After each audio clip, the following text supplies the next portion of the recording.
కొంతమందికి కొన్ని రోగాలు ఎందుకు వస్తాయి, ఇతరులకు ఎందుకు రావు, ఒకవేళ వస్తే దాన్ని ఎక్కడి నుంచి ట్రీట్ చేయాలి, ఇదే మన సెల్ హెల్త్ కి సంబంధించిన సైన్స్.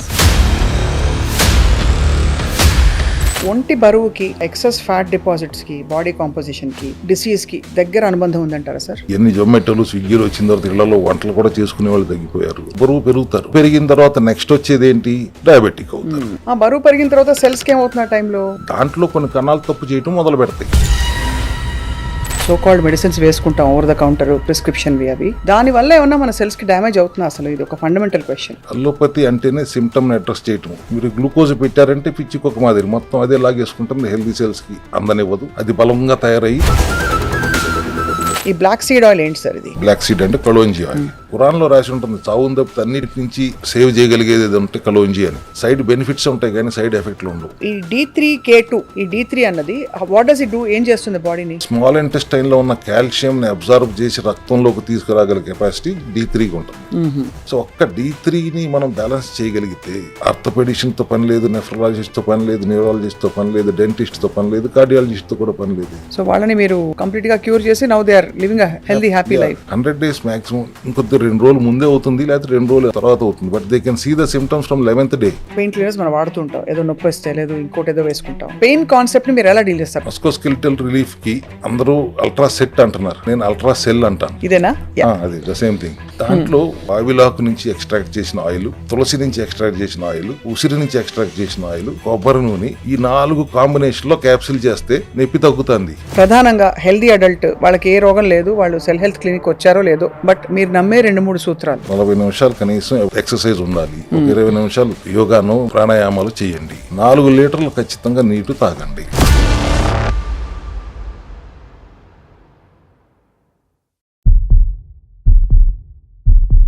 అందరికీ హలో, హాయ్, వెల్కమ్, నమస్తే. నా పేరు Swapna. Welcome to this special health series ఎక్స్క్లూజివ్గా మీ సుమన్ టీవీలో. మనకి ఆధునిక యుగంలో మోడర్న్ మెడిసిన్ ఎంత అడ్వాన్స్ అయిపోయిందంటే కామన్ కోల్డ్ నుంచి క్యాన్సర్ దాకా ఎడాపెడా మందులు వచ్చేసాయి. కానీ ఎవరు కూడా అసలు కోల్డ్ ఎందుకు వచ్చింది, క్యాన్సర్ వీళ్ళకే ఎందుకు వచ్చింది అని చెప్పమంటే చెప్పలేకపోతున్నారు. దానికి ఒకటే ఒక పరిష్కారం ఉంది. మన పురాతనమైన సైన్స్ని తీసుకుని దాన్ని మోడర్న్ మెడిసిన్స్తో, మోడర్న్ మెథడాలజీతో జోడించి ఒక కొత్త తరహా పరిశోధన ఇప్పుడు బయలుదేరింది.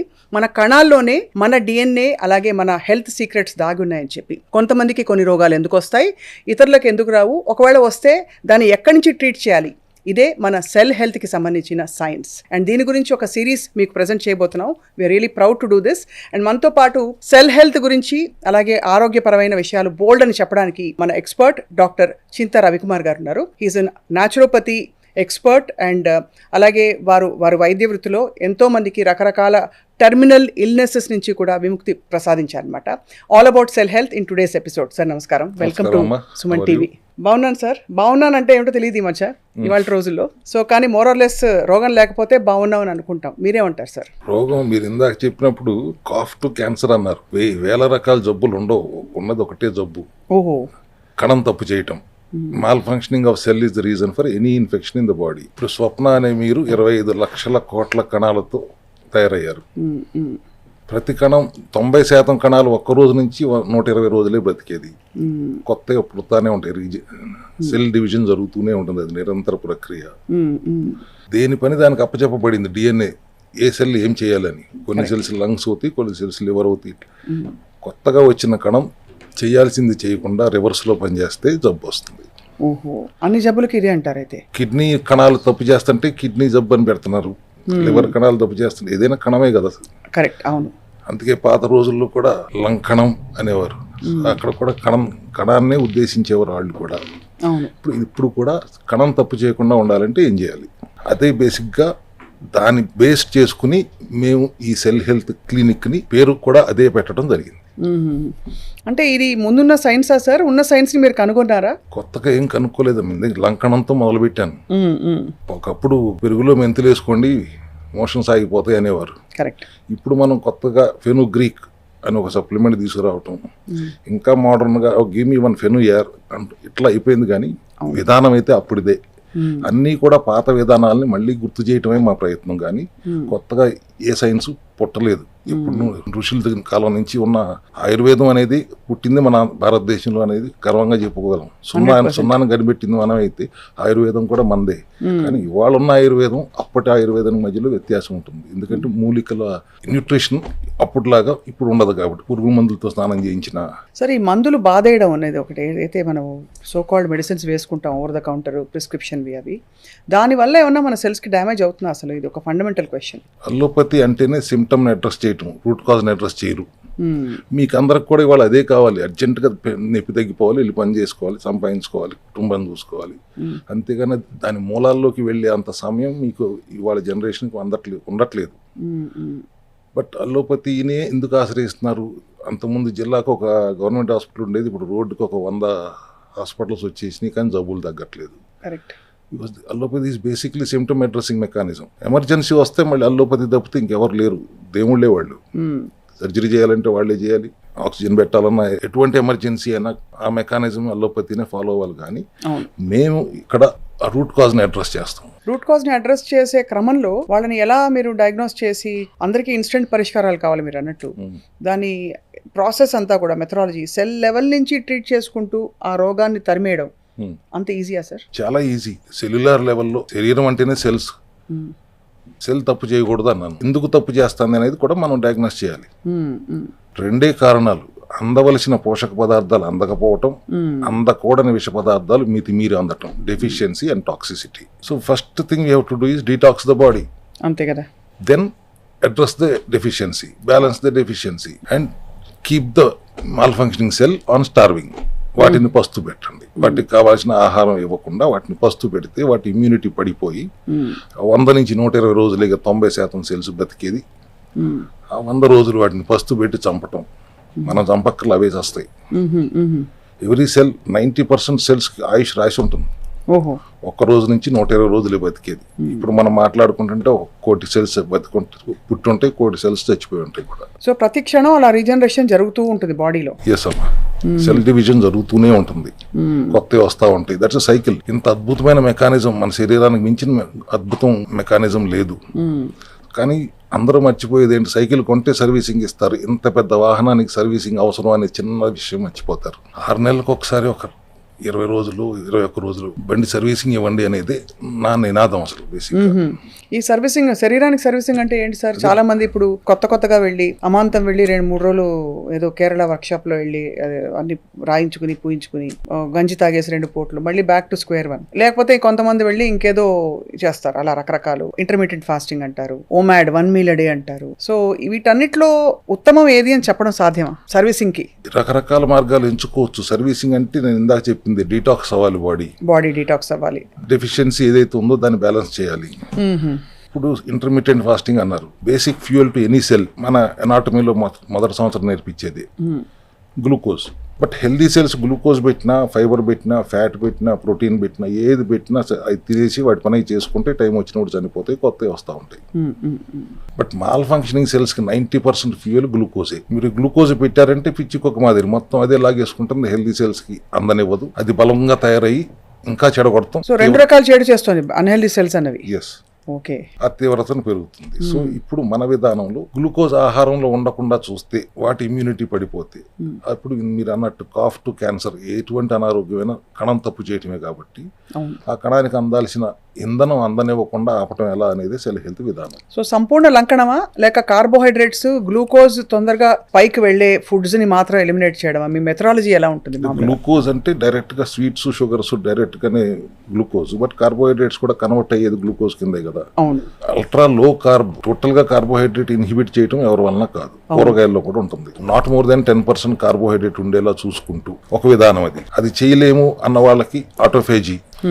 ఆటో అంటే సెల్ఫ్, ఫేజీ అంటే ఈటింగ్, సెల్ఫ్ ఈటింగ్. మన cells, healthy cells unhealthy cells ని, డెడ్ సెల్స్ ని తినేయటం అనేది ఆటోఫేజీ. బట్ దానికి 16 గంటల నుంచి 18 గంటలు ఫాస్టింగ్ లో ఉండాలి. ఆ మిగతా 6 నుంచి 8 గంటల విండోలో ఒకసారి తింటారా, 2 సార్లు తింటారా, మీ ఇష్టం. ఇది కనిపెట్టినందుకు జపాన్ లో ఆ సైంటిస్ట్ కి నోబెల్ ప్రైజ్ ఇచ్చారు. సో మీరు ఇంటర్మీడియట్ ఫాస్టింగ్ అంటే 12 గంటలు అనుకుంటున్నారు, 16 నుంచి 18 గంటలు చేయగలిగితేనే అప్పుడు మీరు కార్బోహైడ్రేట్ తిన్నా ఏమవ్వదు. 16 నుంచి 18 గంటల నిడివి ఉంటేనే అది ప్రాపర్ ఇంటర్మీడియట్ ఫాస్టింగ్. ఏదో చాలా మంది ఒక 8 గంటల విండోలో ఎడాపెడా కుమ్మేస్తారు ఫుల్గా, అన్ని దొరికినవన్నీ తినేసి నేను ఇంటర్మీడియట్ ఫాస్టింగ్ అని చెప్పుకుంటారు. 8 గంటల విండో తింటే పర్వాలేదు, 12 గంటలు ఇంటర్మీడియట్ ఫాస్టింగ్ అనేది ఎందుకు ఉపయోగం లేదు. ఓకే. కార్బోహైడ్రేట్ తినాలనుకుంటే ఆటోఫేజీ చేయండి. కార్బోహైడ్రేట్ తినకుండా ఉండగలను అనుకుంటే ప్రోటీన్, ఫైబర్, ఫ్యాట్ మీద ప్రోటోకాల్ పెట్టుకోండి. ఈ రెండిట్లో ఏది అనుకూలం అనుకుంటే అది చేయండి. కానీ వాటికి ఇంధనం ఎంత తక్కువ అందించగలమో అంత తక్కువ అందించాలి అనేది క్రైటీరియా. సో ఒకసారి మా అందరికీ అర్థమయ్యేలా చెప్పండి సార్. ఇప్పుడు ఇంధనం అందించకుండా ఉంటే లోపల సెల్స్ అంటే ఏం చేస్తాయి ఆ టైంలో? అవి అల్లాడిపోతాయా, లేకపోతే వెతుక్కుంటాయా, లేకపోతే మాకు విజువల్గా అర్థం అవ్వడానికి చెప్పండి. ఇమ్యూనిటీ పడిపోతుంది, వాటికి ఆకలి వేస్తాను, దానికి ఆహారం అందట్లేదు. ఎలా తీసుకోవచ్చు ఆహారం అనేది మనకంటే తెలివిగా ఆలోచిస్తానికి ప్రయత్నం చేస్తుంది కణం. ఏమిటి? Bad cells. సో మీరు గ్లూకోజ్ ఎవరా, ప్రోటీన్ చైన్ ఏమైనా దొరుకుతుందా, గ్లూటామిన్ అని ప్రోటీన్ చైన్ ఉంటుంది, దాని నుంచి ఇంధనం తీసేసుకోవడానికి ప్రయత్నిస్తుంది. అది కూడా మీరు ఇన్హిబిట్ చేస్తే omega-6 ఫ్యాటీ యాసిడ్ ఉందా ఎతికేస్తుంది. చీర ఏవి కాకపోతే సరే ఫ్యాట్ నుంచి కూడా తీసుకుందాం అని ప్రయత్నం కూడా చేస్తుంది. సో ఆ వెతుకులాట ప్రాసెస్లో 100 రోజులు అయిపోతుంది. సో రిజల్ట్ మనకి త్వరగా రావడానికి కార్బోహైడ్రేట్స్ని ఇన్హిబిట్ చేయటం అనేది. క్యాన్సర్ కూడా అంతే. అంటే ఒంటి బరువుకి, తర్వాత ఎక్సెస్ ఫ్యాట్ డిపాజిట్స్కి, బాడీ కాంపోజిషన్కి, డిసీజ్కి దగ్గర అనుబంధం ఉందంటారా సార్? ఒబేసిటీ అనేది ఇవాళ చాలా పెద్ద మహమ్మారిలాగా తయారైపోయింది. ఎందుకు? చేతులారా చేసుకుంటున్నాం కాబట్టి. జంక్ ఫుడ్ ఇవాళ బయట ఎన్ని జొమాటోలు, స్విగ్గీలు వచ్చిన తర్వాత ఇళ్లలో వంటలు కూడా చేసుకునే వాళ్ళు తగ్గిపోయారు. పేరెంట్స్ కూడా పిల్లలకి చిప్స్, కుర్కురేలు పెట్టేసి హాయిగా అంత పెంట చేసేసుకుంటున్నారు కదా. చాలా ఇబ్బందికరమైన పరిస్థితుల్లో ఉన్నారు. ఆఫీసుల్లో కూర్చుని ఆర్డర్ పెడితే ఎట్లా నోట్లోకి వస్తుంది. సో ఇటువంటి అన్ని ఉన్నప్పుడు బరువు పెరుగుతారు. బరువు పెరిగిన తర్వాత నెక్స్ట్ వచ్చేది ఏంటి? డయాబెటిక్ అవుతారు. బరువు పెరిగిన తర్వాత సెల్స్కి ఏమవుతుంది? ఆ టైంలో మొద్దుగా కూర్చుంటాయా లోపల, లేకపోతే బ్యాడ్ సెల్స్గా తయారవుతాయా? దాంట్లో కొన్ని కణాలు తప్పు చేయటం మొదలు పెడతాయి. ఓకే. మీరు తినే ఆహారంలో నుంచి స్మాల్ ఇంటెస్టైన్ గ్లూకోజ్గా కన్వర్ట్ చేసి రక్త ప్రవాహంలోకి పంపిస్తుంది. మీ 25 లక్షల కోట్ల కణాలకి శక్తి కావాలి, ఆ గ్లూకోజ్ నుంచి వాడుకోవాలి. వాటంతటా వాడుకో కాబట్టి ప్యాంక్రియాస్లో ఉన్న బీటా సెల్స్ ఇన్సులిన్ తయారు చేస్తుంది. ఆ ఇన్సులిన్ వెళ్ళి గ్లూకోజ్ని సెల్స్ అన్నిట్లో నింపుతుంది. సెల్స్ అన్ని నిండిపోయినాయి గ్లూకోజ్తో, ఇంకా రక్తంలో గ్లూకోజ్ మిగిలి ఉంది. అప్పుడు మళ్ళీ ఇన్సులిన్ వెళ్ళి లివర్కి చెప్తుంది, అందరికి అర్థమయ్యే భాషలో చెప్తుంది, లివర్కి చెప్తుంది దీన్ని ఫ్యాట్ కింద కన్వర్ట్ చేయని.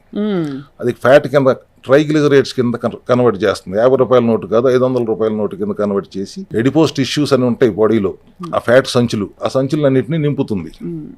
ఫ్యాట్లో సంచులన్నీ కూడా నిండిపోయిన తర్వాత ఇంకా బ్లడ్లో గ్లూకోజ్ ఉంటే దాన్ని డయాబెటిక్ సిచ్యువేషన్ అంటున్నాం. అది భరించలేక ఇంకా దాన్ని డయాబెటిస్ అంటాం. డయాబెటిక్ అవ్వకముందు ఏమవుతుంది? సంచులు నింపుతున్నారు. సంచులు నిండిపోయినప్పుడు ఒబేసిటీ వస్తుంది. దాన్ని అక్కడ మీరు ఆ ఫ్యాట్ సంచుల నుంచి శక్తి తీసుకుని వాటన్నిటిని ఖాళీ చెయ్యకపోతే డయాబెటిక్ అవుతారు. So this is a basic logic. దీంట్లో బయట నుంచి గ్లూకోజ్ ఇవ్వడం ఆపేయాలి, లోపల ఉన్న సంచుల్ని వాడుకోవాలి. సో అన్నిటికీ ఫౌండేషన్ మనకు అర్థం అవుతుంది లంకణం అంటారు.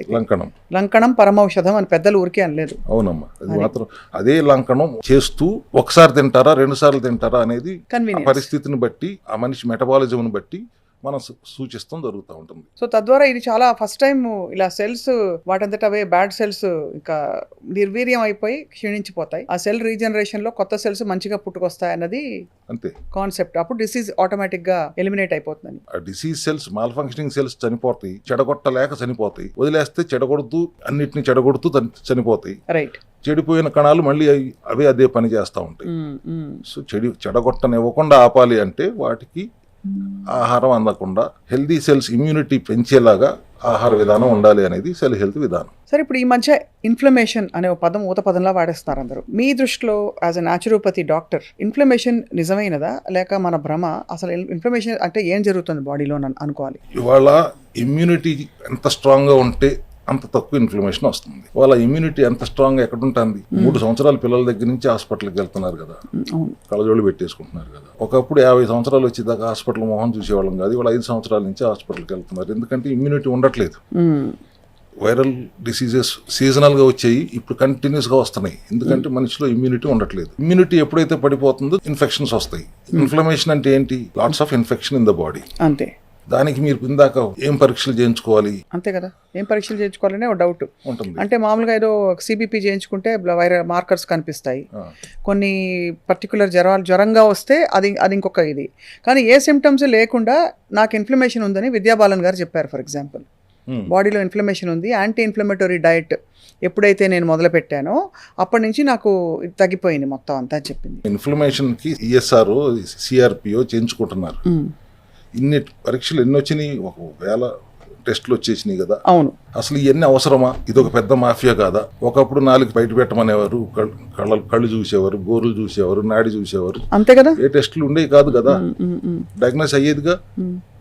ఇవాళ 20 రూపాయలతో రియేజెంట్ వస్తుంది, 300 నుంచి 5,000 రూపాయలు టెస్ట్ ఛార్జ్ చేస్తున్నారు. ఇప్పుడు మీరైనా పెట్టేసుకోవచ్చు స్వప్న డయాగ్నోస్టిక్స్ అని ఉంది. 20 రూపాయలు పెడితే రియేజెంట్ వస్తుంది, సిబిపి టెస్ట్ అయిపోతుంది. ఇదంతా NABL అప్రూవ్డ్ ల్యాబొరేటరీలో కూడా మోసం జరుగుతుంది. టెస్ట్స్ అనేవి కన్వీనియన్స్ కోసం, డాక్టర్స్ కన్వీనియన్స్ కోసం తయారైంది. కానీ ఇప్పుడు దానివల్ల ఏమైంది, డాక్టర్స్ డయాగ్నోస్ చేయడం కూడా మర్చిపోయారు. టెస్టులు చూసుకుని దాని ప్రకారం రాసేస్తున్నారు. సో టెస్టులు తప్పు రిజల్ట్ వస్తే కరెక్ట్, డయాగ్నోస్ తప్పు అవుతుంది, ట్రీట్మెంట్ తప్పు అవుతుంది. Come back to the same, let us go to the root cause. Immunity పెరిగితే ఏ జబ్బు రాదు.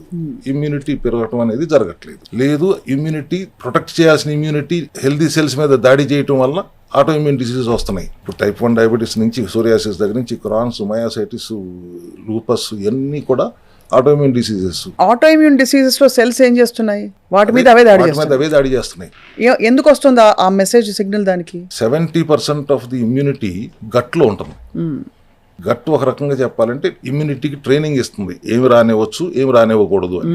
ఇప్పుడు గట్ హెల్దీగా లేదనుకోండి, డిస్బయోసిస్ జరిగింది అనుకోండి, good bacteria bad bacteria balance తప్పింది అనుకోండి, అది ట్రైనింగ్ ఇవ్వలేని పరిస్థితుల్లో ఇమ్యూనిటీ కన్ఫ్యూజ్ అవుతుంది. సెల్ఫ్ టాలరెన్స్ కోల్పోయి సొంత సెల్స్నే శత్రువులుగా భావించి దాడి చేస్తుంది. దానివల్ల వచ్చే జబ్బులు ఆటో ఇమ్యూన్ డిసీజెస్. ఇప్పుడు ఇక్కడ మూల కారణం, రూట్ కాజ్ ఏంటి? Gut health. మీరు అట్లా కాకుండా స్టెరాయిడ్లు వేసేసి ఇమ్యూనిటీ పడగొట్టేద్దాం అని చేసే ప్రయత్నం అంతా వ్యర్థం అవుతుంది. అందుకని ఆటో ఇమ్యూన్ డిసీజెస్కి క్యూర్ అనేది లేదు, కంట్రోల్ చేయడానికి ప్రయత్నం తప్పితే. మన దగ్గర ఎందుకు గర్వంగా చెప్పగలుగుతున్నాం, రూట్ కాజ్కి వెళ్ళి అడ్రస్ చేస్తున్నాం, గట్ హెల్త్ని ఇంప్రూవ్ చేస్తున్నాం, అవసరమైతే కొలోన్ హైడ్రోథెరపీ చేస్తున్నాం, చిన్న పేగుని పెద్ద పేగుని హెల్దీగా ఉండేలా చేస్తున్నాం. సో దట్ ఇమ్యూనిటీకి అది మళ్ళీ ట్రైనింగ్ ఇచ్చి బ్యాలెన్స్ చేయగలుగుతాం. ఇమ్యూనిటీని సప్రెస్ చేయటం కాదు, ఇమ్యూనిటీని బ్యాలెన్స్ చేస్తూ గట్ హెల్త్ని ఇంప్రూవ్ చేస్తున్నాం సెల్ హెల్త్ విధానంలో. అందుకే ఆటో ఇమ్యూన్ డిసీజ్ కూడా చాలా ఇట్లా చిటికేస్తే తగ్గిపోయినట్టుగా తగ్గిపోతాయి. చాలా ఆశ్చర్యకరమైన విషయం సార్, బికాస్ ఇవన్నీ మనకి బేసిక్స్ లో ఉన్నాయి, కానీ వీటిని పక్కకు దోసి ఇది ఆల్టర్నేటివ్ మెడిసిన్ అని ఒకటి ట్యాగ్ వేసేసి చాలా మంది మెయిన్ మెడిసిన్ దుప్పటి కప్పేసి దాని మీద బోలెడన్ని టెస్ట్లు, ట్రీట్మెంట్స్, ప్రోటోకాల్స్ పెట్టేసి రూట్ కాజ్ నుంచి లిబరేట్ చేయలేకపోతున్నారు. ఎందుకంటే ఎంతకాలం బతికినా సెల్స్ లెవెల్ నుంచి అందరూ హ్యాపీగా హెల్దీగా ఉండాలన్నదే కోరిక ఉంటుంది. సో దీనిలో సార్ ఇప్పుడు న్యాచురోపతిలో, మామూలుగా ఆయుర్వేదంలో న్యాచురోపతిలో మనకి పొట్ట బాగుంటే అన్నీ బాగుంటాయి అన్నది ఒక నమ్మకం. సో ఫస్ట్ క్వశ్చన్ ఏమడుగుతారు, మీకు విరోచనం బాగా అవుతున్న విరోచనం అని చెప్పి. సో మీరు సెల్ హెల్త్ విధానంలో sir what are your diagnostic tools మీకు మీ వరకు? పొట్ట బాగుంటే అంటే నేను దాన్ని గట్టు బాగుంటే అన్నాను అంతే.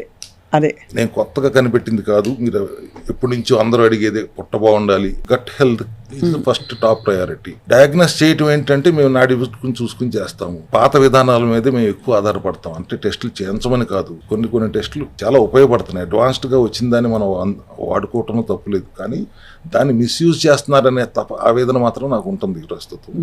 డయాగ్నోస్ చేసే విధానం అంటే సెల్యులార్ లెవెల్లోకి వెళ్ళాలి. Cellular level or cell functioning is good or not, cell mall function అవ్వకుండా ఉందా లేదా అనేది చూసుకోవటం అనేది ఒక చిన్న విధానంతోనే మనం అన్ని కనుక్కోవచ్చు, దాని మూలాలు అన్నీ కనుక్కోవచ్చు. సో అక్కడి నుంచి మీరు అన్నట్టు ఎలిమినేషన్ ఒకవైపు, రీజనరేషన్ మరోవైపు, ఇవి ప్యారలల్గా జరిగితే మనకి పటిష్టంగా తయారైన ఒక ఫౌండేషన్ బాడీలో, అక్కడి నుంచి డిసీజ్ రాకుండా లేదా ఎలిమినేట్ చేస్తూ తగ్గించి ప్రివెంటివ్ హెల్త్ కేర్ దిశగా ప్రయాణం చేయాలి. ప్రపంచం అంతా వాళ్ళ ప్రివెంటివ్ హెల్త్ కేర్ దిశగా వెళ్తాంది. సెల్ హెల్త్ విధానం కూడా అదే. ప్రివెంటివ్ హెల్త్ కేర్ అంటే అన్ని అవయవాలు, అంటే సెల్సే అనుకోండి, అవయవాలన్నీ కూడా సరిగ్గా పనిచేస్తున్నాయా లేదా, సరిగ్గా పనిచేయాలంటే ఏం చేయాలి. ఫర్ ఎగ్జాంపుల్ థైరాయిడ్ ఉంది, ఇవాళ అందరికీ సామాన్యమైన సబ్జెక్ట్ అయిపోయింది. థైరాయిడ్ ప్రాబ్లం ఎక్కడో చోట ఉంటానే ఉంది ఎక్కువ శాతానికి. ఎందుకు? థైరాక్సైన్ అనే T4, try ఐడోథైరోనైన్ T3, T4, TSH కదా మనం వినేది. T4 ఇన్యాక్టివ్ ఫామ్లో ఉంటుంది, T3 యాక్టివ్ ఫామ్లో ఉంటుంది. ఈ ఇన్యాక్టివ్ది యాక్టివ్గా కన్వర్ట్ అయ్యేది ఎక్కడ? లివర్లో, కిడ్నీలో, గట్లో. సో ఈ మూడు సరిగ్గా ఉంటున్నాయా లేదా చూసుకున్నంతసేపు మనకి థైరాయిడ్ ప్రాబ్లం రాదు. ఎంతసేపు నేను అదే నా వాదన అదే ఉంటుంది, రూట్ కాజ్ని అడ్రస్ చేద్దాం, రూట్ కాజ్ని అడ్రస్ చేద్దాం. అండ్ ఆ రూట్ కాజ్ పట్టుకుంటే అసలు ఒక పెద్ద మ్యాజిక్ సీక్రెటే దొరికినట్టే మనకి, అంతే కదా. అంతే అక్కడి నుంచి సార్. సో డాక్టర్ రవికుమార్ గారు, అఫ్ కోర్స్ ఈ రూట్ కాజ్ డయాగ్నోస్ చేసి డిసీజ్ని ఎలిమినేట్ చేసే అనేక కేసెస్ మీరు ట్రీట్ చేశారు. ఒక కేసు ఏదైనా వాళ్ళే ఆశ్చర్యపోయి ఇలా కూడా ట్రీట్మెంట్ జరుగుతుందా అన్న ఒక కేస్ స్టడీ మాకు చెప్పండి. అమ్మ ఇప్పుడు 4 సంవత్సరాలుగా 75,000 మంది పేషెంట్లు మా దగ్గరికి రావడం జరిగింది. దానికంటే కొద్ది కరెక్ట్ ఫిగర్ కాదు కానీ 75 పైచిలకు. బరువు తగ్గటం చాలా తేలిక అనేది అందరూ నమ్మలేనిది మా దగ్గర ఈజీగా జరిగేది. జీవితాంతం షుగర్ మందులు వాడాల్సిందే డయాబెటిక్ అయితే అనే దాన్ని రివర్స్ చేసి మందులు వాడాల్సిన అవసరం లేదు, 100 రోజులు సినిమా మా దగ్గర ఉంటే చాలు అని చెప్పి ఎంతో మందిని రివర్స్ చేశాం 100 రోజుల్లో. ఫ్యాటీ లివర్, థైరాయిడ్ లాంటి సమస్యలను కూడా చాలా అవలేలుగా ఏదైనా 100 రోజుల సినిమానే మన దగ్గర. అంటే జస్ట్ జోక్ కోసం అన్నాను కానీ 100 days ఎందుకన్నాను, సెల్ లైఫ్ 120 days దాటి లేదని చెప్పే కదా 95% సెల్స్. ఎక్కడ తగ్గని జబ్బు నా దగ్గరే తగ్గుతుంది అనేది చెప్పాలంటే మాత్రం సోరియాసిస్. ఓకే. 100 daysలో నరకం సోరియాసిస్ అంటే. Not only physical problem, itching కానీ దురదలు కానీ, మెంటల్గా also they are not very happy. Because బయటికి వెళ్ళి ప్రజల ముందుకు వెళ్ళినప్పుడు అవన్నీ చూస్తే అంటరాని వాడికి ఎంత వస్తారు వెళ్ళి. అవును, చాలా పెద్ద స్టిగ్మా అది. అటువంటి దాన్ని రివర్స్ చేయగలిగినప్పుడు వాళ్ళు అసలు వాళ్ళ కళ్ళ ఆనందాన్ని చూసిన తర్వాత ఆ కిక్కే వేరే అలాగా ఉంటుంది మాకు. Sir of course cell level diagnosis okay. So మీరు దానికి ఫుడ్, లైఫ్ స్టైల్, మెడిసిన్స్ వాడారా, ట్రీట్మెంట్స్ వాడారా, ఎలా సార్? మొత్తం ఇట్స్ కంబైన్డ్ ఇలా 100 రోజుల పాటు. జీవన శైలిలో మార్పులు, సప్లిమెంటరీ సపోర్ట్, ఫంక్షనల్ మెడిసిన్ లాగా పనిచేసే సప్లిమెంటరీ సపోర్ట్ మా స్ట్రెంగ్త్. మామూలుగా అయితే సప్లిమెంట్ అనగానే ఒక చిన్న చూపు, ఫుడ్ సప్లిమెంటే కదా, బయో అవైలబుల్ కాదు కదా, అబ్జార్బ్ అవ్వదు కదా, పసుపు ఇంట్లో వాడుకుంటే సరిపోతుంది కదా, కుర్కుమిన్ ఎందుకు, ఇట్లా మాటలు వింటా ఉంటాం మనం. కానీ పసుపు నుంచి వచ్చే కుర్కుమిన్ 300 గ్రాములు పసుపు వాడితే 5 గ్రాములు కుర్కుమిన్ వస్తుంది. మీరు ఎప్పుడు వాడాలి 300 గ్రాములు పసుపు? ఒక నెల వాడితే వస్తుంది కనీసం నెల 2 నెలలు పడుతుంది. So we have to extract. కానీ ఎక్స్ట్రాక్ట్ అయిన తర్వాత curcumin fat soluble, water soluble కాదు కదండి, డైరెక్ట్గా వచ్చి అడుగుతారు. So how to make it bioavailable, fat soluble చేయాలంటే పెప్పరైన్ యాడ్ చేస్తాం. Full technology, phytosomal technology, liposomal technology, nano technology, వీటన్నిటిని వాడి మేము బయో అవైలబిలిటీ పెంచాం కాబట్టి మా సప్లిమెంట్ని మేము ఇవాళ ఫంక్షనల్ మెడిసిన్ అంటున్నాం. ఫంక్షనల్ మెడిసిన్ అయిన సప్లిమెంటరీ సపోర్ట్తో, ఆహార విధానంలో మార్పులతో, జీవనశైలిలో మార్పులతో, సెల్యులార్ లెవెల్లో రూట్ కాజ్ని అడ్రస్ చేస్తే ఎటువంటి అనారోగ్యం నుంచి అయినా మనం ముక్తుల్ని చేయగలము అనే కాన్ఫిడెన్స్ మాది. చాలా it's very very inspiring.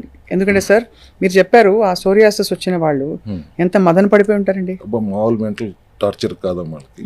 So వాళ్ళని మీరు కంప్లీట్ గా క్యూర్ చేసి now they are living a healthy happy life. 100 days maximum, ఇంకొద్ది 2 రోజులు ముందే అవుతుంది, లేకపోతే 2 రోజులు తర్వాత అవుతుంది. But they can see the symptoms from 11th day. 21 days ఒకసారి బాడీలో మెటబాలిక్ చేంజెస్ వస్తుంటాయి. So we do anything for 2 metabolic changes, మనకు రిజల్ట్ కనపడుతుంది. రిజల్ట్ రాదు, రిజల్ట్ కనపడుతుంది, yeah there is a change అనేది. ఇప్పుడు మీరు అడుగుతున్నారు కాబట్టి ఒక పర్పస్ తో కూర్చున్నాం కాబట్టి ఇదంతా డిస్కషన్, లేకపోతే ఈ సోదంతా మాకెందురా అని రకాలు ఎక్కువ ఉన్నారు. ఇప్పుడు పోసి దానికోసం దీన్ని మూఢనమ్మకంగా మార్చారు అన్ని మతాల వాళ్ళు. మండలం దీక్ష అని, రోజా ఫాస్టింగ్ అని, ఈస్టర్ ఫాస్టింగ్ అని, కనీసం దేవుడికి భయపడన్నా ఒక మండలం దీక్ష చేస్తారనే ఉద్దేశంతో పెట్టుకుంటారేమోనని. నోటికి తాళం వేయాలి అయితే, నోటికి తాళం వేయాలి. అండ్ ఆల్సో సార్ మీరు నమ్మే ఫండమెంటల్ ప్రిన్సిపల్స్ మనం వైండప్ చేసేలోపు ప్రధానంగా హెల్దీ అడల్ట్, వాళ్ళకి ఏ రోగం లేదు, వాళ్ళు సెల్ హెల్త్ క్లినిక్ వచ్చారో లేదో, బట్ మీరు నమ్మే 2-3 సూత్రాలు, ఉదాహరణకి ఇంత నిద్ర, ఉదాహరణకి ఇంత వ్యాయామం, ఇన్ని లీటర్ల నీళ్లు, మీ ఇష్టం. సెడెంటరీ లైఫ్ స్టైల్ నుంచి బయటికి రండి. 40 నిమిషాలు కనీసం ఎక్సర్సైజ్ ఉండాలి. 20 నిమిషాలు యోగాను, ప్రాణాయామాలు చేయండి. 4 లీటర్లు ఖచ్చితంగా నీళ్లు తాగండి. 4 లీటర్లు. బాడీని సిట్రిక్ స్టేట్ లో ఉంచుకోండి. నిమ్మకాయలు సి విటమిన్ ఎక్కువ ఉండేలాగా చూసుకోండి. విటమిన్ D3 డెఫిషియన్సీ లేకుండా చూసుకోండి. విటమిన్స్ కానీ, మినరల్స్ కానీ, ఎంజైమ్స్ కానీ, న్యూట్రిషన్ కానీ ఏదైతే డెఫిషియన్సీ లేకుండా చూసుకోండి. అనవసరమైన చెత్త తినకండి. ఇవాళ మీరు తింటున్న జంక్ ఫుడ్ నుంచి దూరంగా ఉండండి. అదొక పెద్ద ఫుడ్ మాఫియా, మెడికల్ మాఫియా కంటే మించిన మాఫియా లాగా తయారైపోతుంది. 42 రోజులు, సంవత్సరానికి ఒక్కసారి బండిని సర్వీసింగ్ ఇవ్వండి. డీటాక్స్ చేసుకోండి. 42 రోజులు చేయాలి సార్? ఆ రోజులు అంటే మొత్తం మానేయాలా? అన్ని తినండి అమ్మా. డీటాక్స్ చేసుకుంటూ కార్బోహైడ్రేట్ లేని ఆహారం తీసుకోండి. ఒక 42 days, మండలం రోజులు అంటారు కదా, అలా 42 days. అది 42 days ప్రివెంటివ్ హెల్త్ కేర్ దిశగా. ప్రాబ్లంతో వస్తే 100-120 రోజులు చేయాలి. ప్రాబ్లం లేకుండా ఉండాలంటే 42 రోజులు, సంవత్సరానికి ఒకసారి చేస్తే సరిపోతుంది. అట్లా కూడా కుదరదంటే 6 నెలలకు ఒకసారి 21 రోజులు చేయండి పోనీ. But ultimately preventive health care దిశగా ఆలోచన ఉండేలా చూసుకోండి. బాగుంది సార్, చాలా ఆచరణ సాధ్యం, చాలా ఆరోగ్యకరం. ఇంకా చాలా విషయాలు మన సిరీస్లో మనం రాబోయే ఎపిసోడ్స్లో తెలుసుకోబోతున్నాం. స్పెసిఫిక్ డిసీజెస్ గురించి, డయాబెటీస్ అసలు ఎక్కడి నుంచి బయలుదేరుతుంది, దాన్ని ఎలా ట్రీట్ చేయాలి, ఎలా క్యూర్ చేస్తారు మీరు, అలాగే ఒబేసిటీ, అలాగే ఇంకా ఇన్ఫర్టిలిటీ చాలా పెద్ద సమస్య. బట్ మనం వైండప్ చేసేలోపు sir I want ask you, మనకి ఈ మధ్య మైక్రో న్యూట్రియంట్స్ మన బాడీలో ఎప్పుడు మన పూర్వీకులు విననివన్నీ వింటున్నాం, ఇది అవసరం అని చెప్పి. వాళ్ళకి ఎలా వచ్చింది, మనకి ఎందుకు రావట్లేదు, ఇప్పుడు తీసుకోవడం వల్ల ఇవి ఎలా మన హెల్త్కి మేలు జరుగుతుంది. బ్లాక్ సీడ్ ఆయిల్ ఉదాహరణకి, ఈ బ్లాక్ సీడ్ ఆయిల్ ఏంటి సార్? ఇది కలోంజీ అంటాం కదా, కలోంజీ ఆయిల్. బ్లాక్ సీడ్ అంటే కలోంజీ ఆయిల్. ఖురాన్లో రాసి ఉంటుంది, చావుని తప్పితే అన్నిటి నుంచి సేవ్ చేయగలిగేది ఏది ఉంటే కలోంజీ అని. అంటే అంత పవర్ ఉందా సార్? ఇన్ఫ్లమేషన్ అన్నారు ఇందాక, inflammation anti inflammatory properties black కలోంజీలో ఉన్నంతగా దేంట్లోనూ ఉండదు. అది ఆయిల్ ఎక్స్ట్రాక్ట్ చేసి బయో అవైలబిలిటీ పెంచిన తర్వాత ఆ supplementary again functional medicine. Bioavailability అంటే మనకి అబ్జార్ప్షన్ ఉండడం, వేసుకున్న వెంటనే అది పని చేయటం మొదలు పెట్టి ఎంత తిన్నామని కాదు, బుల్లెట్ దిగిందా లేదా అంతే. అది తెలుసుకోవాలంటే ఇదే. సో కలోంజీ ఆయిల్ అంత పవర్ఫుల్లా సార్? అవును. 2 గుణాలు చెప్పండి సార్ కలోంజీ ఆయిల్ గురించి. Anti inflammatory, anti microbial. జబ్బు రాకుండా ఆపగలదు, వచ్చిందంటే కూడా వెంటనే తగ్గించగలదు. న్యాచురల్ గా తగ్గించాలంటే సప్లిమెంట్స్, ఆహార విధానంలో మార్పులు. సప్లిమెంట్స్ ఆర్ కూడా ఫుడ్డే కదా, అవును. సైడ్ బెనిఫిట్స్ ఉంటాయి కానీ సైడ్ ఎఫెక్ట్లు ఉండవు. ఎలా తీసుకోవాలి సార్ ఇది? అంటే అది depends upon your inflammation. Diagnose అయిన తర్వాత రోజుకు 1 అది రోజుకు 2, డిపెండింగ్ అపాన్ యువర్ క్యాప్సూల్స్ లా ఉంటాయి. క్యాప్సూల్స్ లా ఉంటాయి. తీసుకుంటే అది పరగడుపుని తీసుకోవాలి అన్ని. అట్లా ఏం లేదు, మన supplement food supplement you can take with food. కానీ కలోంజీ ఆయిల్ కి అంత పవర్ ఉందన్నమాట. మీకు బాగా ఈజీ అయిపోయింది కదా, గూగుల్ బాబాయ్లు వచ్చారు కదా, కొట్టి చూడండి. అది కూడా గూగుల్ యూనివర్సిటీ చదివి కూడా చాలా సెల్ఫ్ డయాగ్నోసిస్ చేస్తారు సార్. మళ్ళీ ఓవర్ తీసేసుకుంటే మళ్ళీ ఇబ్బంది కదా. అసలు వీడియోలు చూసో గూగుల్ చూసో ఆరోగ్యాన్ని ఎట్లా కాపాడుకుంటారు? You have to go and consult proper care advisor correct before doing anything. Diet చేసేద్దాం అనుకుంటారు, ఏది పడితే డైట్ చూసాం, యూట్యూబ్లో చూసాం అని చేసేస్తాం. చాలా పొరపాటు. అది ఎట్టి పరిస్థితుల్లో అటువంటి పొరపాటు చేయకూడదండి. హైడ్రేటెడ్ గా ఉండండి, సిట్రిక్ స్టేట్ లో ఉంచండి, ఆల్కలైన్ స్టేట్ లో ఉంచండి శరీరాన్ని. 42 days డిటాక్స్ చేయండి బాడీని. ఒకప్పుడు మీరు మన పాతకాలంలో పొద్దునే నిద్ర లేకంగానే చెంబట్టుకుని వెళ్ళిపోయేవారు, జాడించి కొట్టేసేవారు. ఇప్పుడు బెడ్రూమ్ లోనే బాత్రూమ్ వచ్చింది, ఫోన్ పట్టుకుని పేపర్లు పట్టుకుని వెళ్ళి దాంట్లో కూర్చుంటున్నారు కానీ రావట్లేదు, ముక్కుతున్నారు. అంటే ఏంటి? మళ్ళీ again gut health is completely disturbed. Mind కూడా ఫోకస్ అయి ఉండదు కదా సార్. పొట్టని ఎలిమినేట్ చేయాలనే థాట్ లేకపోతే అసలు మైండ్ కి మనసుకి పని ఎక్కడ ఇస్తున్నారు? పని చేయనిస్తున్నారా? ఏదైనా కానీ రీల్స్ చూసేయటం, ఇన్స్టాల్ చూసేయటం, అక్కడ ఏం కనపడింది చేయటమే కానీ మనసు పెట్టి ఆలోచించే రోజులు పోయినాయి అనిపిస్తుంది నాకు. 100% సార్. ఫుడ్ ఈటింగ్ కూడా ఒక పెద్ద డిజార్డర్ అయిపోయింది. ఆర్డర్ లో కూడా డిజార్డర్. అంటే మనం మెజర్ చేసి ఇది కార్బోహైడ్రేట్, ఇది ప్రోటీన్ అని కృతకంగా తింటున్నాం, హాయిగా తినడం లేదు. తినేదే మీరు చెప్పిన elimination of what ever of sugars, glucose తీసేసిన ఆ తినేదేదో హాయిగా తినొచ్చు. అలా కాకుండా ఒక టెన్షన్ పడిపోయి తింటున్నారు అందరూ. అందుబాటులో ఉన్న ఫుడ్ కూడా చాలా చండాలమైన food, processed food, packed food తింటున్నారు. అదొక పొరపాటు కాదు. మంచిగా తిందాం, ఇంట్లో వండుకుని తిందాం అంటే కూడా మనకు కావాల్సినంత పోషక విలువలు ఇవాళ ఉన్న ఫుడ్ లో ఉంటుందా? కూరగాయల్లో ఉంటుందా? పురుగు మందులతో స్నానం చేయించిన కూరగాయలు, కార్బోహైడ్రేట్లతో పండించిన పళ్ళు, ఇంజక్షన్లతో పెంచిన కోళ్లు, మేకలు. ఆహార చికిత్సా విధానం అని మీకు చెప్పి ఇంటికెళ్ళి తినండి అని చెప్తే మాకు భయం వేస్తుంది, మీరు ఏం తింటున్నారు అని కూడా. ఆర్గానిక్ గా తినాలి అంటే ఆర్గానిక్ ఎక్కడ దొరుకుతుందండి? చాలా కొద్దిగా మాత్రమే దొరుకుతుంది అని ఒక భయం మాకు కలుగుతుంది. కాబట్టి అవేర్నెస్ పెంచాలి. గో ఫర్ మోర్ ఆర్గానిక్ అనే దాని మీద మన అవేర్నెస్ పెంచాలి అనేది మా తపన. సార్ మరొక సప్లిమెంట్ అడుగుతారు మనం వైండప్ చేసేలోపు. ఈ మధ్య వైటమిన్ D3 లోపం అందరిలో ఉంది. ఇన్ఫాక్ట్ నేను కూడా మనం టెస్ట్ చేయించుకుంటే నాకు బాగానే లోపం ఉంది. ఏదో 60,000 ఏదో ఉంటుంది కదా, అది వారానికి ఒకటి వేసుకోమన్నారు. ఇది మీరు ఈ D3K2 అంటే ఏంటి sir? Potassium. So potassium and ఈ D3 అన్నది వాట్ డస్ ఇట్ డూ? ఏం చేస్తుంది బాడీని? D3 is a very good anti oxidant. చాలా పనులు చేస్తుంది శరీరంలో. బట్ స్మాల్ ఇంటెస్టైన్ లో ఉన్న కాల్షియం ని అబ్జర్వ్ చేసి రక్తంలోకి తీసుకురాగల కెపాసిటీ D3కి ఉంటుంది. వచ్చిన రక్తంలోకి వచ్చిన దాన్ని అక్కడే ఉండనివ్వకుండా బోన్స్ కి, నరాలకి, బ్రెయిన్ కి, పంటికి అందించే వ్యవస్థ K2 చేస్తుంది. సో D3 తక్కువ ఉంటే తక్కువ కాల్షియం అబ్జర్వ్ అవుతుంది, తక్కువ కాల్షియం బొయ్యికలకి, నరాలకి అందుతుంది. దానివల్ల మీకు orthopaedic problems, neurological problems, nephrological problems. పైపెచ్చు రక్తంలోకి వచ్చిన తర్వాత K2 లేకపోతే అది గుండె నాళాలను బ్లాక్ చేయడానికి కూడా కాల్షియమే ముఖ్య కారణం, ముఖ్య భూమికి వహిస్తుంది. కాల్సిఫికేషన్ అయిపోయి ప్లేక్ ఫార్మేషన్ దోహదపడుతుంది కదా. సో ఒక్క D3ని మనం బ్యాలెన్స్ చేయగలిగితే ఆర్థోపెడిషన్ తో పని లేదు, నెఫ్రాలజిస్ట్ తో పని లేదు, న్యూరాలజిస్ట్ తో పని లేదు, డెంటిస్ట్ తో పని లేదు, కార్డియాలజిస్ట్ తో కూడా పని లేదు. వారానికి ఒక్కసారే వాడమని చెప్తున్నారు కొన్ని ఎల్లోపతి వాళ్ళు. అది కూడా సింథటిక్ వేస్ట్ టాబ్లెట్ ఇస్తున్నారు. మనం లిచిన్ అనే హెర్బ్ నుంచి ఎక్స్ట్రాక్ట్ చేసి బయో అవైలబిలిటీ రోజుకు 10,000 ఇస్తాం మనం. 60,000 వారానికి ఒకసారి ఇచ్చి నువ్వు బయోలాజికల్ రేంజ్ 30 నుంచి 130 వరకు ఉండాలని చెప్తే ఎప్పటికీ మీ ఆ రేంజ్కి అందుకోరు. పైపెచ్చు బాగా నొప్పులతో వెళ్తే 6 లక్షల అయ్యి ఇంజక్షన్ కూడా చేస్తున్నారు వాళ్ళు. వారం రోజులతో ఇంకో 4 లక్షలు 10 లక్షలు టాక్సిక్ అయినప్పుడు మీరు 6 లక్షల ఇంజక్షన్ ఎట్లా చేస్తారు? అంతే కదా. Definitely it is not toxic. And D3 ఎంత ఎక్కువ ఉంటే అంత మంచిది. న్యాచురల్ ఫామ్లో హెర్బల్ ఎక్స్ట్రాక్ట్ నుంచి D3 తీసుకుని K2 కాంబినేషన్లో పెట్టాం. సో దట్ క్యారీ రక్తంలోంచి కూడా మళ్ళీ అక్కడికి బయటికి వెళ్ళాలంటే K2 అవసరం. సో సెల్ హెల్త్ సప్లిమెంట్స్ నాకు అర్థమవుతుంది ఏంటంటే bioavailability is much higher. మామూలుగా దొరికే సప్లిమెంట్స్కి దీనికి పెద్ద తేడా అది. It's poles apart. అంటే అంత డిఫరెన్స్ సార్ పేషెంట్స్ చెప్తారా ఇది వాడిన తర్వాత నాకు ఇలా డిఫరెన్స్ నెల రోజుల్లో మళ్ళీ టెస్ట్ చేసుకుని రమ్మంటాం కదా, అక్కడే తెలిసిపోతుంది. రిపోర్ట్స్ చూస్తేనే అద్భుతాలు జరుగుతున్నాయి. అండ్ D3 లోపం వల్ల సార్ చాలా మందికి డిప్రెషన్ కూడా వస్తుంది. D3 అల్టిమేట్ గా కాల్షియం ఉంది, మీరు కార్డియాలజిస్ట్ దగ్గరికి వెళ్తారు, హార్ట్ బ్లాక్ కొలెస్ట్రాల్ ఎక్కువైపోయింది అంటారు, కానీ అల్టిమేట్ జరుగుతుంది కాల్షియం వలన కొలెస్ట్రాల్ వలన కాదు మీ హార్ట్ ప్రాబ్లం అని తెలిసినప్పుడు ఆటోమేటిక్ యాంటీ ఆక్సిడెంట్గా పనిచేసేది బ్రెయిన్ బ్యారియర్ గట్ బ్రెయిన్ యాక్సెస్ని డిస్టర్బ్ చేస్తుంది. So definitely D3 deficiency is a basic problem అందరిలోనూ.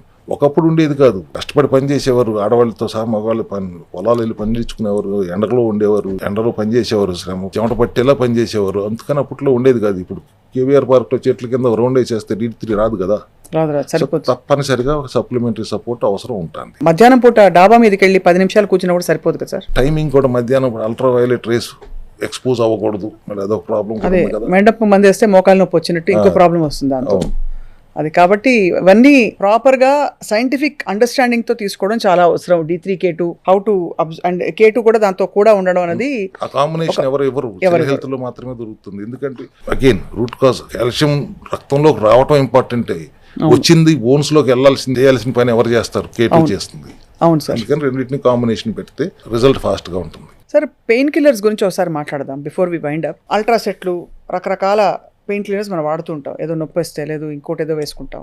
సో పెయిన్ కిల్లర్స్ పెయిన్ కాన్సెప్ట్ని మీరు ఎలా డీల్ చేస్తారు? అంటే అప్పటికప్పుడు వచ్చిన పెయిన్, తలనొప్పి కావచ్చు, మస్క్యులర్ పెయిన్ కావచ్చు. మస్కోస్కెలిటల్ రిలీఫ్ కి అందరూ అల్ట్రా సెట్ అంటున్నారు, నేను అల్ట్రా సెల్ అంటాను. ఇదేనా?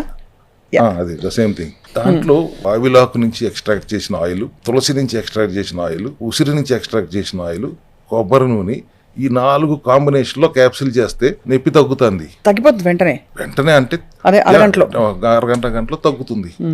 న్యాచురల్ గా జరిగే తతంగం ఇది. మీరు అవన్నీ న్యాచురల్ గా తీసుకోలేరు కాబట్టి ఎక్స్ట్రాక్ట్ చేస్తే బయో అవైలబిలిటీ ఎక్కువ ఉంటుంది కాబట్టి అల్ట్రా సెల్ అని పెట్టాను. ఇట్స్ నాట్ అల్ట్రా సెట్ అనేది మళ్ళీ అది ఒక సైడ్ ఎఫెక్ట్లు ఉంటాయి, వాటికి గ్యాస్ ఫార్మేషన్ ఉంటుంది. దీనికి గ్యాస్ ఫార్మేషన్ ఉండదు. పైపెచ్చు గ్యాస్ ఉన్న వాళ్ళకి కూడా ఆ గ్యాస్ ప్రాబ్లం నుంచి ముక్తులు చేస్తుంది. It solves gastric problem also along with pain. ఇది SOS తీసుకోవాలి. అంటే నొప్పి వచ్చినప్పుడు తీసుకోవాలి మనం.